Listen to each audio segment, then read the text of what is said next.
ಆಗ ವಿಷಯ ಗೊತ್ತಾಯ್ತು. ರೈಡ್ ಮಾಡಿರೋರು ಯಾರು ಅಂತ ನಾನು ಹೋಗಿ ನೋಡಿದಾಗ ಸಬ್ ಇನ್ಸ್ಪೆಕ್ಟರ್ ನನ್ಗೆ ಗೊತ್ತಿರೋರೆ. ನಾನು ರಿಕ್ವೆಸ್ಟ್ ಮಾಡಿಕೊಂಡೆ, ನಮ್ಮ ಅಣ್ಣಯವರು ಸುಮ್ಮನೆ ಪಬ್ಲಿಕ್ ಆದರೆ ಚೆನ್ನಾಗಿರಲ್ಲ ಅಂತ. ಅದಕ್ಕೆ ಅವರು ವಾರ್ನ್ ಮಾಡಿ ಕಳಿಸಿದ್ದಾರೆ. ನನಗೆ ಗೊತ್ತಿರೋದು ಇಷ್ಟೇ.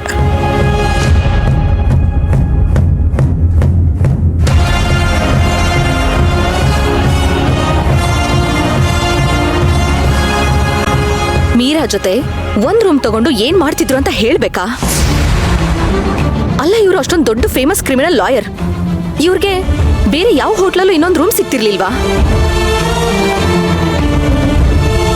ಇದನ್ನೆಲ್ಲ ನಾವೆಲ್ಲ ನಂಬೇಕು. ಇವರು ಎಲ್ಲದನ್ನು ಸ್ಪಷ್ಟವಾಗಿ ಪ್ಲಾನ್ ಮಾಡ್ಕೊಂಡು ಹೋಗಿದ್ದಾರೆ ಅಂತ ಗೊತ್ತಾಗ್ತಾ ಇಲ್ವಾ? Stop it Sevanthi.